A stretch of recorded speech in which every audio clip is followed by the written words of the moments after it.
यह कहानी बंदर और मगरमच्छ की है। एक नदी के किनारे एक जामुन के पेड़ पर एक बंदर रहता था। उस पेड़ पर बहुत ही मीठे मीठे जामुन लगते थे। एक दिन एक मगरमच्छ खाना तलाशते हुए पेड़ के पास आया। बंदर ने उसे पूछा। उसने अपने आने की वजह बताई।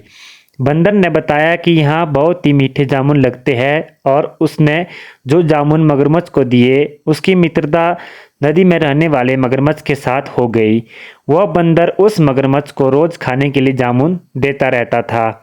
एक दिन उस मगरमच्छ ने कुछ जामुन अपनी पत्नी को भी खिलाए। स्वादिष्ट जामुन खाने के बाद उसने यह सोचकर कि रोजाना ऐसे मीठे फल खाने वाले का दिल भी कितना मीठा होगा, उसने अपने पति से कहा कि उसे उस बंदर का दिल चाहिए और वो इसी जिद पर अड़ गई।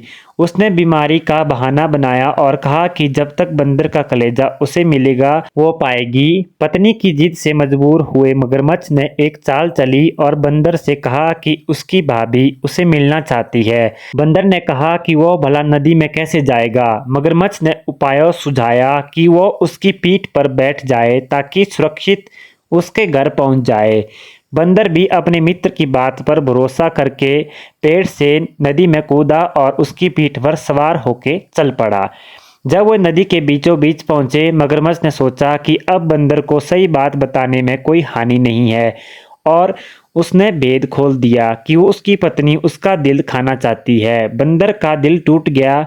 उसको धक्का तो लगा लेकिन उसने अपना धैर्य नहीं खोया। बंदर तपाक से बोला, ओह मेरे मित्र, तुमने यह बात मुझे पहले क्यों नहीं बताई, क्योंकि मैंने तो अपना दिल जामुन के पेड़ में संभाल कर रखा है। अब जल्दी से मुझे वापस नदी के किनारे ले चलो ताकि मैं अपना दिल लाकर अपनी भाभी को उपहार में देकर उसे खुश कर सकूं। मूर्ख मगरमच्छ बंदर को जैसे ही नदी किनारे ले आया, बंदर ने जोर से जामुन के पेड़ पर छलांग लगाई और क्रोध में भरकर बोला, मूर्ख, दिल के बिना भी क्या कोई जिंदा रह सकता है?